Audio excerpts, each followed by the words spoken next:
With the SEC and Big Ten's recent additions of major power schools in the future, and with the name, image, and likeness awarding players boatloads of cash, college football is basically going to become a super league of top dogs anyway. But I think even 32 teams is too much. Come on, Rutgers, Purdue, Indiana, Vanderbilt, Northwestern, get that crap out of here. My 2014 College Football Super League features the top, most popular, and richest programs coming from all the Power 5 conferences. We're not just gonna drag Minnesota in.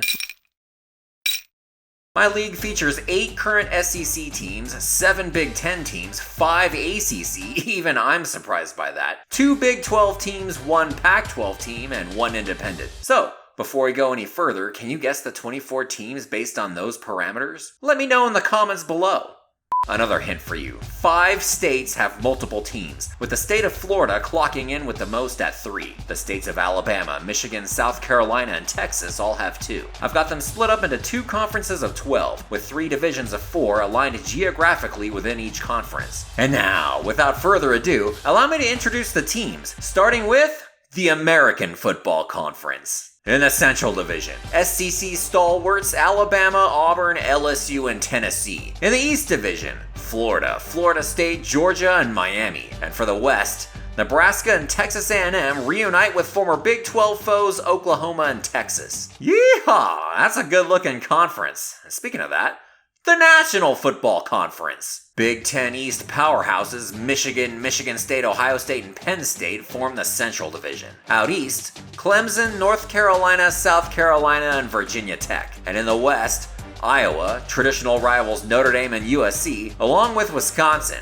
How exciting does this look? We're not revenue sharing with Maryland or Mississippi State over here. And I made a 17-game schedule for each team where we're only playing other teams within this league. Screw everybody else. Let me know if these Alabama and Auburn schedules look worse than any other Alabama or Auburn schedule they've ever had in their entire histories down in the comments below. 2 Iron Bowls a year? Can you imagine? And they're guaranteed to play the other 2 teams within their division twice every single year. But for Auburn, we'll make sure we maintain the Deep South's oldest rivalry annually, as Georgia will be on their schedule as an out-of-division game just like it is now. We'll do the same thing for LSU with Florida, and Tennessee will continue to play Florida and Georgia every year, just not as division games. And the Vols will continue to play Bama on the 3rd Saturday of October. And on another day, perhaps the 3rd Saturday of December? But if you'd rather watch the Music City Bowl, let me know in the comments below. 2 Sunshine Showdowns per year? And 2 cocktail parties? Or I guess Florida and Georgia can alternate who plays on each other's campus every year. We'll call this the Mark Richt series. And as I said before, Georgia will continue to play Auburn and Tennessee annually as non-division games. See, I have some respect for tradition.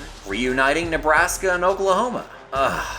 And playing twice a year. The Cornhuskers have sucked forever now, but they still pack the place no matter who's coming to town. The Lone Star Showdown back together again. And twice a year. And with the Texas State Fair only happening once a year, I guess Texas and Oklahoma can alternate who hosts the other on campus every year, just like Florida and Georgia. We haven't been talking about non-conference games. Michigan hosts Alabama, LSU, and Texas, and goes on the road at Auburn and Tennessee. Ohio State hosts Auburn and Tennessee, as well as Oklahoma, and travels to Alabama and LSU. And they play Michigan twice annually. That's what should have happened last year. Clemson and North Carolina, and all the ACC schools in this league for that matter, playing by far their most difficult schedules ever. Actually, everybody, not just the ACC teams. We're really putting everybody to the test. And that's the way it should be, especially if y'all are getting paid.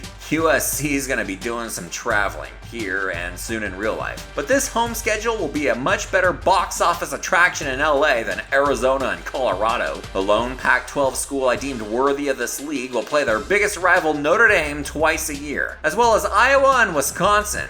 Wow.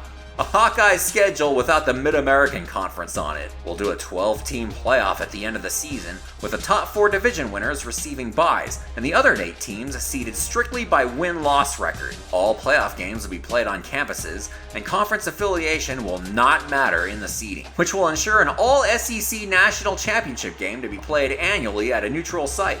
I started this process with the idea of making college football like the NFL, a 32-team league with a 17-game schedule. But that NFC South division made my eyes hurt, and when I came up with the alignment of 24, it was quite the sight to behold. What do you think?